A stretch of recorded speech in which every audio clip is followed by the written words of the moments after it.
Everybody say, praise the Lord. Huwag nating kalimutan ang mga banal na salita ng Diyos that we are overcomers.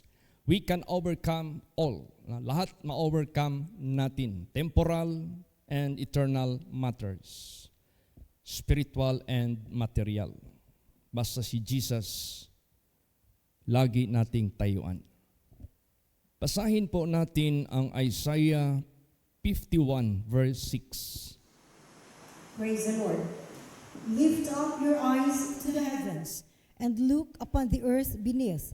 For the heavens shall vanish away like smoke, and the earth shall wax old like a garment, and they that dwell therein shall die in like manner. But my salvation shall be forever, and my righteousness shall not be abolished. So dito, inilatag ng Diyos ang dalawang mga bagay, temporal and eternal.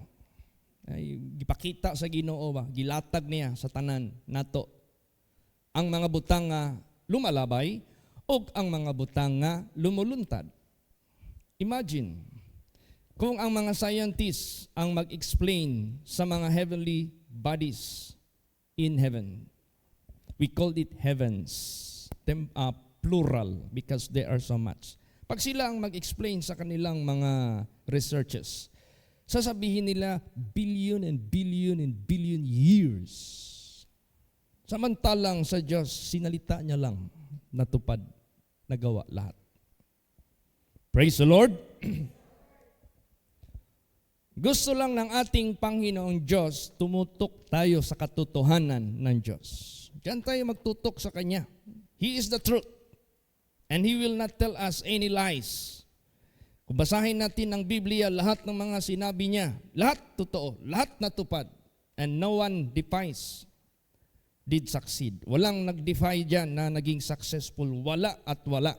Even Lucifer, even any scientist, any noble people na nagmamakarunong sa sanglibutang ito, na nagmamarunong sa sanglibutang ito, none of them did succeed.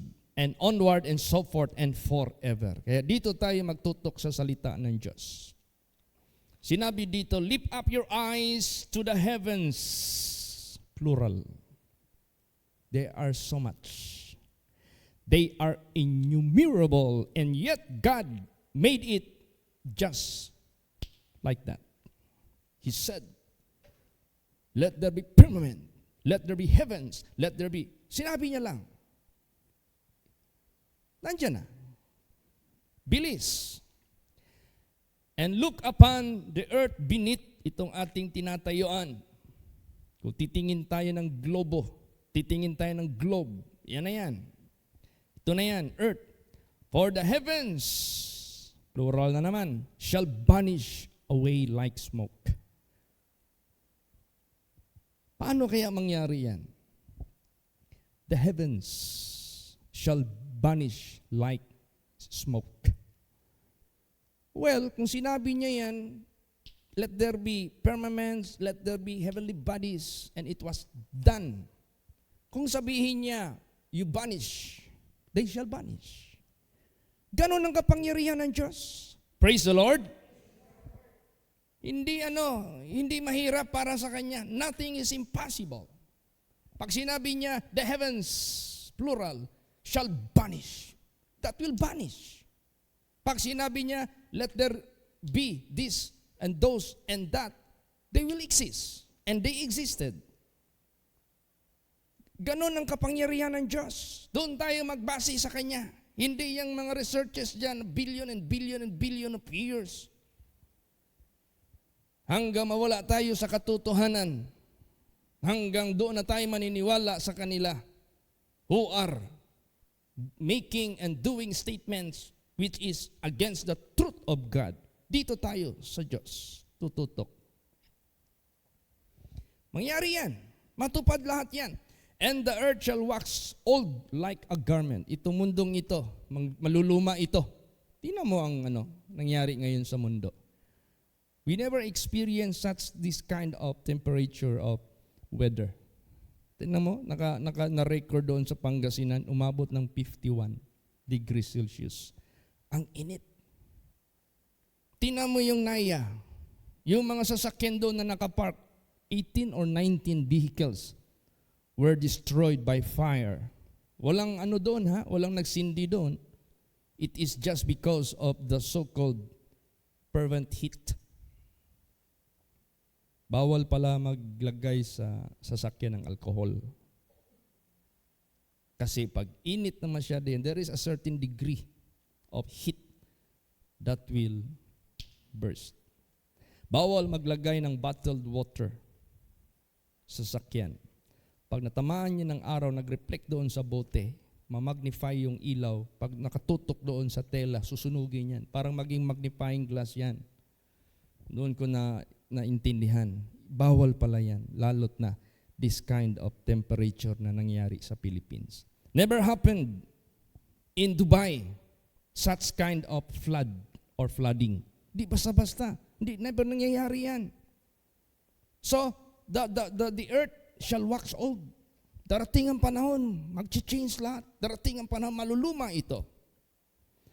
And they that dwell therein shall die in like manner. Lahat na nag-exist dito, mankind, animals, plants, any creatures na nagdwell dito sa lupa, the same, they will wax old. Mawawala yan silang lahat. That these are the temporal, the heavens, the earth, and those that dwell therein, these are all temporal. But my salvation shall be forever, and my righteousness shall not be abolished. These are the things that are eternal. These are the things which are forever. Praise the Lord. So ano ngayon ang wisdom na binigay ng Diyos sa buhay natin?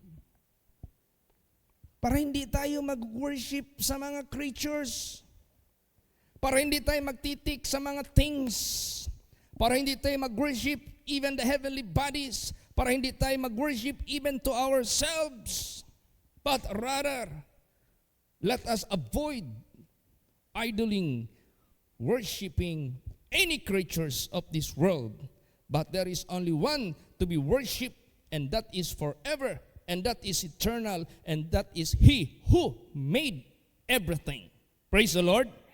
Do not worship the creatures more than the Creator, but worship He who created everything, not those He created. Yan ang gusto ng Diyos na ituro lagi sa atin. Tingnan mo, nagbigay ng warning ang Diyos. Basa. Deuteronomy 4:19. Praise the Lord. And lest thou lift up thine eyes unto heaven, and when thou seest the sun, and the moon, and the stars, even all the host of heaven, shouldest be driven to worship them, and serve them, which the Lord thy God hath divided unto all nations under the whole heaven. Iba maliwanag masyado. Baka mamaya, lest thou lift up thine eyes unto heaven, and when thou seest the sun, the moon, the stars, these are the heavenly bodies, these are the heavens, even all the halls of heaven, shouldest be driven to worship them. Kahit ano man yung host nandyan sa kalangitan, you may say it Saturn, you may say it Pluto, whatever, galaxies, Milky Way, kung ano-ano pa yung mga hosts of heaven, baka you will be driven to worship them. Baka matempt ka mag-worship sa kanila. Baka matempt ka mag-idolize sa kanila. Baka matempt ka mag-worship sa kanila. Yan ang warning ng Diyos. And serve them. Baka paglingkuran mo rin sila. Which the Lord thy God hath divided unto all nations under the whole heaven. It is made to be divided for the benefit of many nations, of many countries, of many places. So ito palang mga heavenly bodies, these were created for the benefit of the people of the earth. These are ecology. Pag sinabing ecology, those small, medium, and large things are being created for balance, for the benefit of mankind. Yan ang, wag natin silang i-worship. They were created by God for our benefit. Sino ang i-worship natin? Praise the Lord!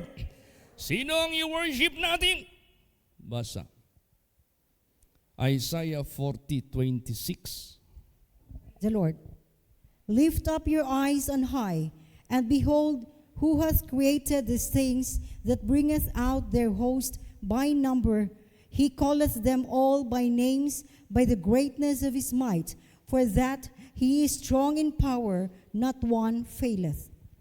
Yan! Sino i-worship natin?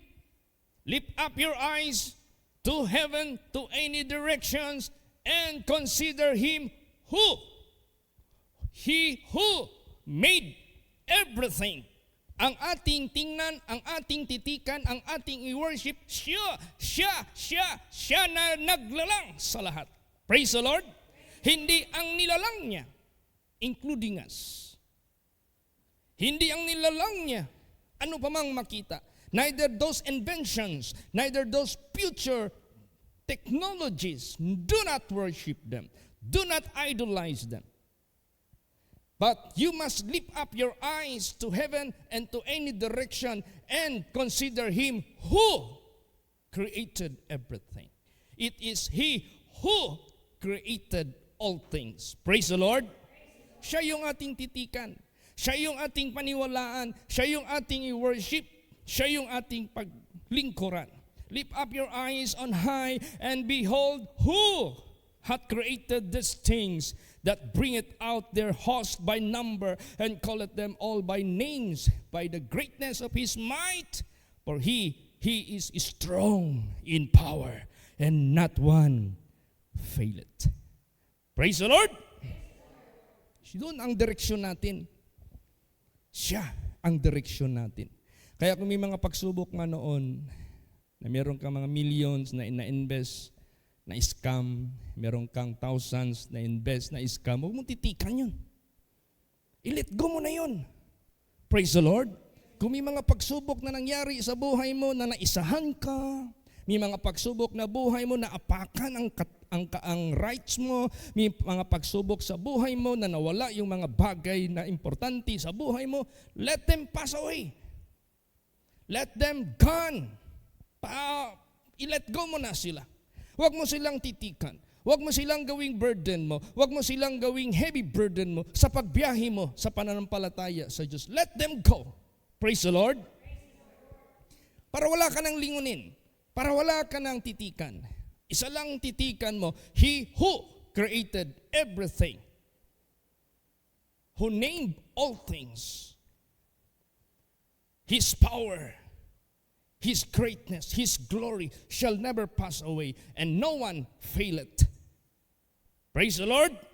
Siya yung ating titikan. At hindi rin yung mga darating pa na mga bagay sa buhay natin. Huwag mong titikan yan. Titikan mo siya na naggawa sa lahat. Ano ang pinaka-importante sa mata ng Diyos? Among those He made, among those He created. Baka hindi nyo pa alam yan. Baka hindi nyo pa tukoy yan. Basig wa pakakabaluan na. Basig masyak ka unsa ni. Praise the Lord. And after knowing this, ano unsa may nasulti nimo about niini? Sa lahat ng nilalang ng Diyos, ano ang pinaka-importante? Basa. Psalms 8:3 and 4. Praise the Lord.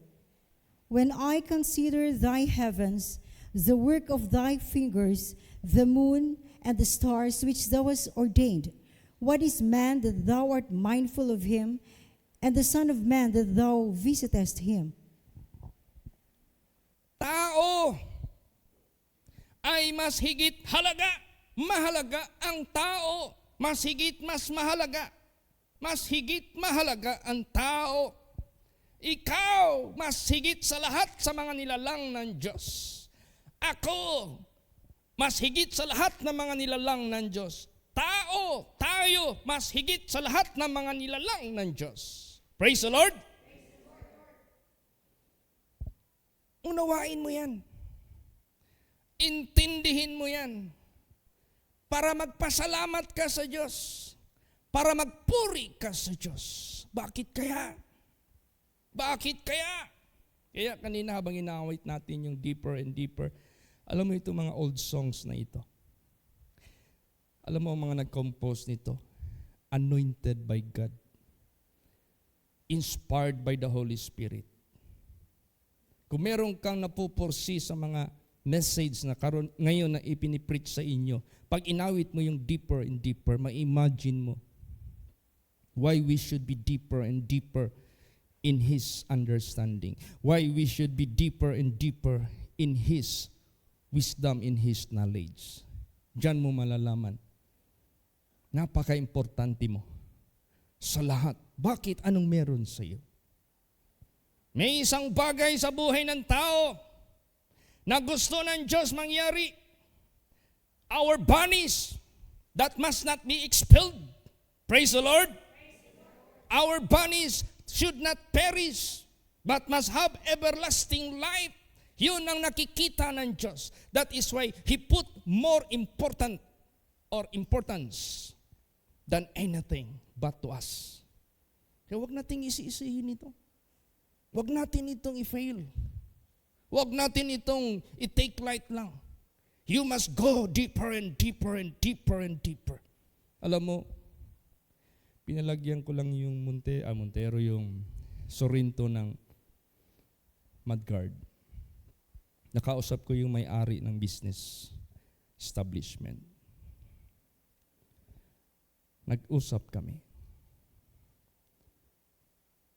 So until nalaman niya na pastor ako, until nalaman niya meron tayong nabili dito na property, then he asked me what kind of church we have. Sabi niya, is that born again? That's it, sabi ko. This is born again. Doon na siya nag-share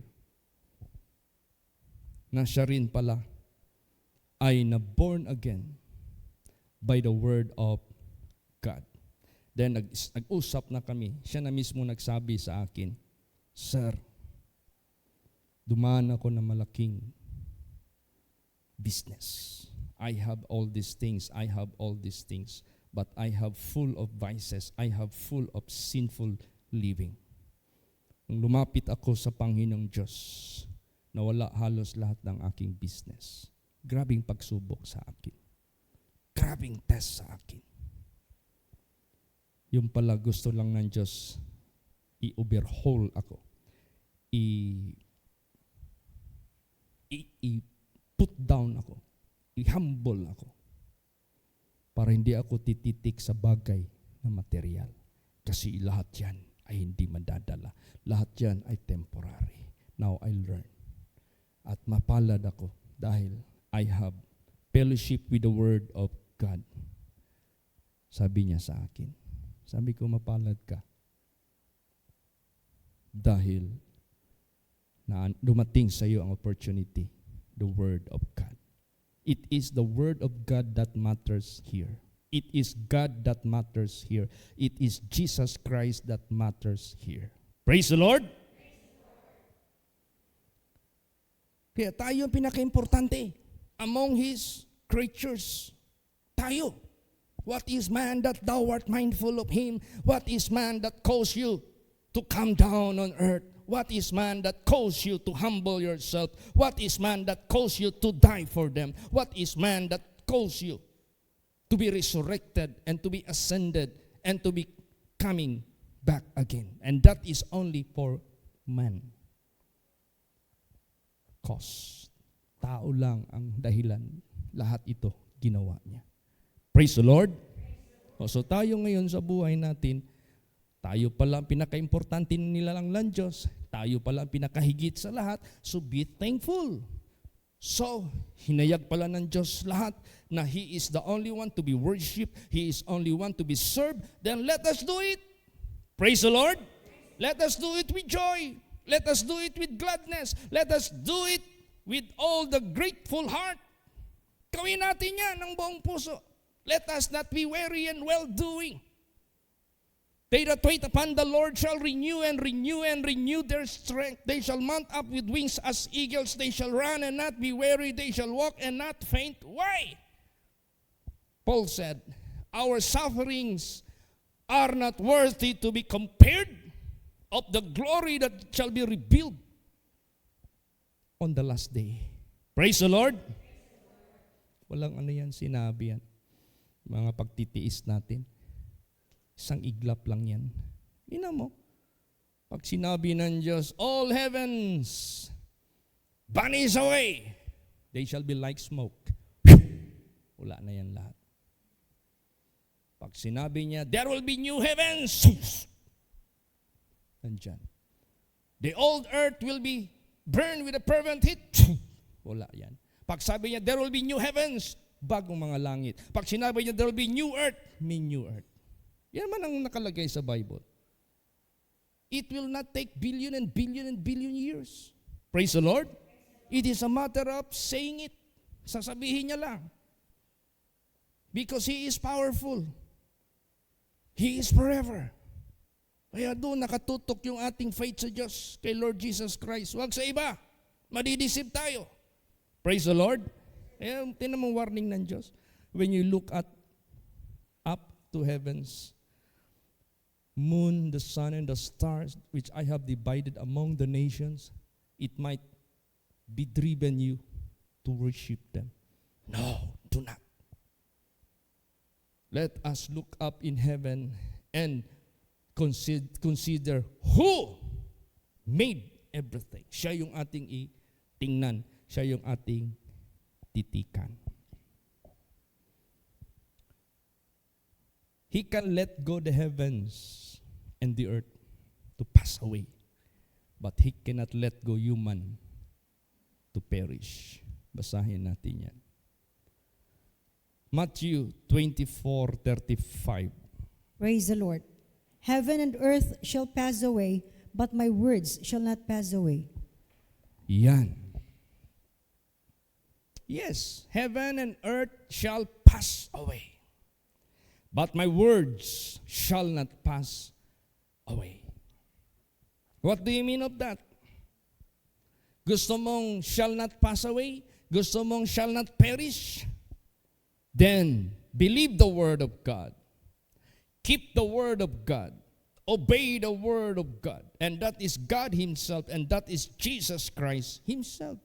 Siya lang. Wala nang iba. Kaya sa buhay natin, let us glorify God. Let us worship God. Let us proclaim Jesus. Let us proclaim Jesus. I-proclaim natin ang ating Panginoong Kristo anywhere of this world. Tingnan mo lahat maluluma.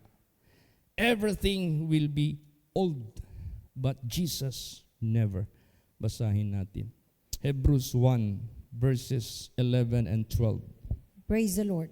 They shall perish, but thou remainest, and they shall all wax old, doth a garment, and as a vesture shalt thou fold them up, and they shall be changed, but thou art the same, and thy years shall not fail. Ayan. Para lang silang garments na itiklop, hipuson. They will change. But thou art the same, and thy years shall not fail. Walang walang putol yung kanyang existence. He is eternal. He is forever. Let us believe Him. Let us worship Him. Let us serve Him. Let us obey Him 100%. Praise the Lord.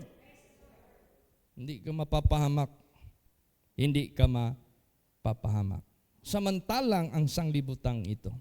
Basahin natin. In the heavens. Another. 2 Peter 3 verses 10 hanggang 12. Praise the Lord. But the day of the Lord will come as a thief in the night, in the which the heavens shall pass away with a great noise, and the elements shall melt with fervent heat. The earth also and the works that are therein shall be burned up. Seeing then that all these things shall be dissolved, what manner of persons ought ye to be in all holy conversation and godliness, looking for and hasting unto the coming of the day of God, wherein the heavens, being on fire, shall be dissolved, and the elements shall melt with fervent heat. That is the future of this world. That will be the final state of this world. None of those buildings, inventions, people will stand or can stand. At gagawin ito ng Diyos na susunugin against all ungodly men. O kaya, therefore, let the truth of God set us free, set you free, set free the people of the world. Kailangan mapalaya na ang mga tao sa kasinilingan ni Satanas. Which, ano pala ang ginagawa ng Diablo? Tempting people to worship pleasures.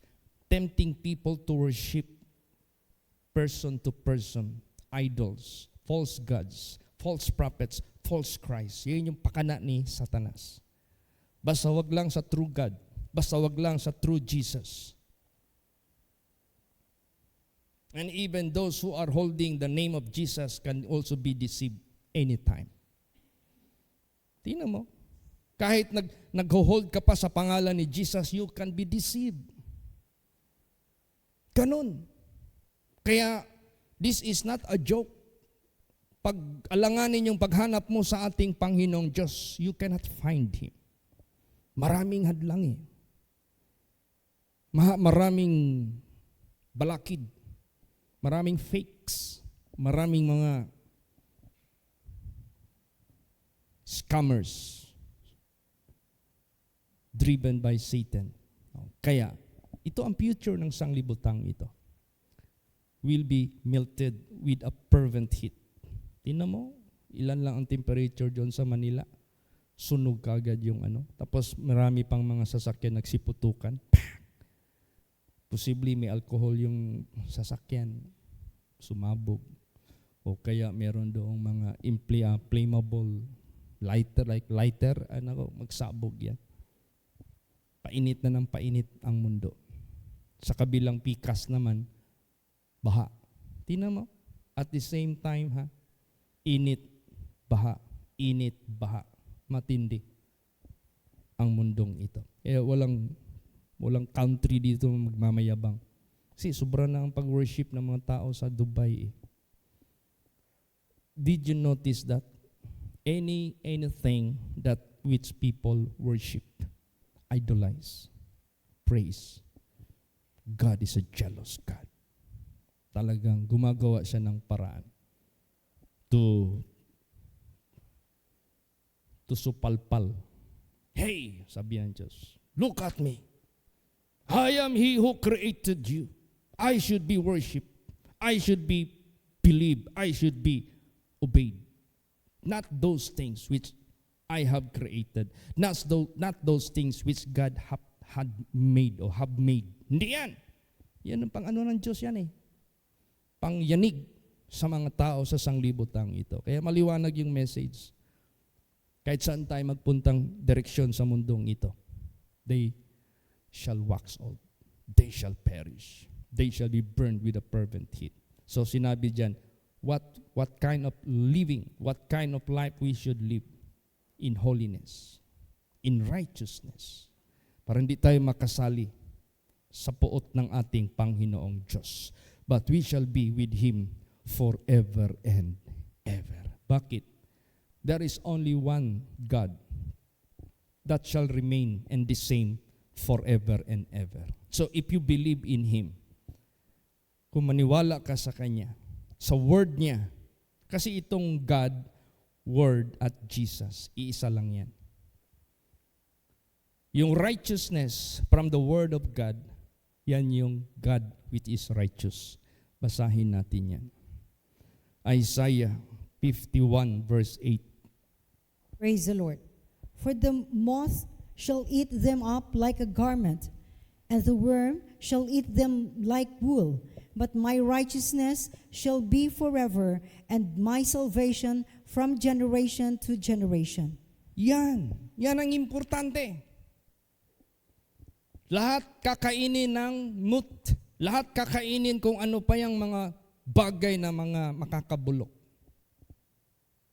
But his righteousness shall be forever. And his salvation shall be gen to gen. Anong gen to gen? Generation to generation. This is the most important legacy we can leave to our children, to our successors. Wala nang iba. The kingdom of God, the great salvation, the righteousness of God. Salvation and righteousness cannot be separated from each other. Kingdom of God and righteousness cannot be separated from each other. If you want to go to heaven, you must abide in His righteousness. Praise the Lord. Hindi pwede na gusto mo ng langit, ayaw mo ng righteousness ng Diyos. Kasi para sa iyo, hindi ka na maputol na yung vices mo, maputol na yung womanizing mo, maputol na yung drunkenness mo, maputol na yung gambling mo, maputol na yung lust of the flesh, lust of the eyes, and pride of life, maputol yun. Hindi pwede. His righteousness is forever, and His salvation from generation to generation. Hindi po pwedeng separate yan. Praise the Lord. Kaya tayong lahat mga anak ng Diyos, focus tayo to Him who made everything. Let us worship Him, not the creatures, but the Creator. Let us worship and serve Him. Let us obey Him. Let us follow His righteousness, because His righteousness is forever. Yan, wala nang iba. Last verse, Isaiah 45:17.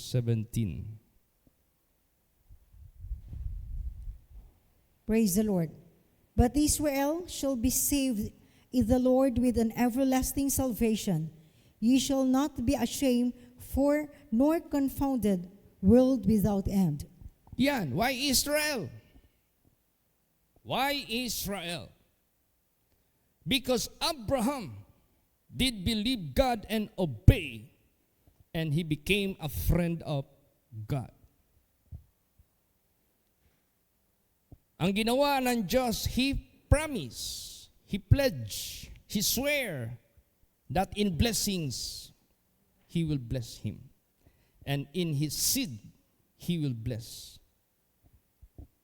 So, ito na, Jacob, which is Israel.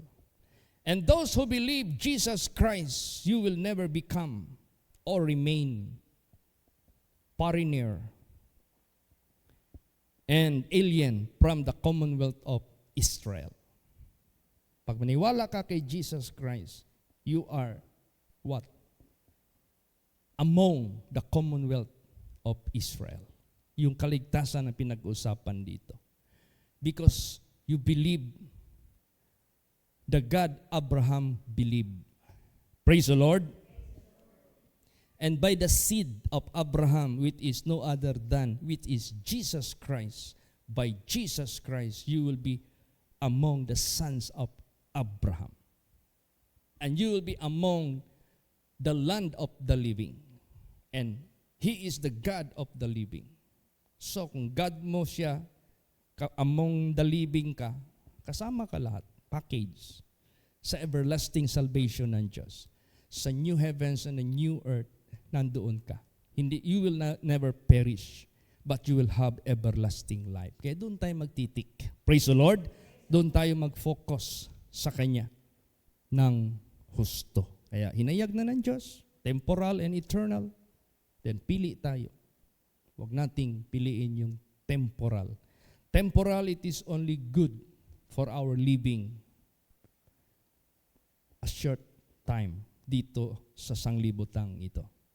But, huwag tayong mamuhay without the righteousness of God. Huwag tayong mamuhay without worshiping the Creator. Huwag tayong mamuhay without serving God. Praise the Lord!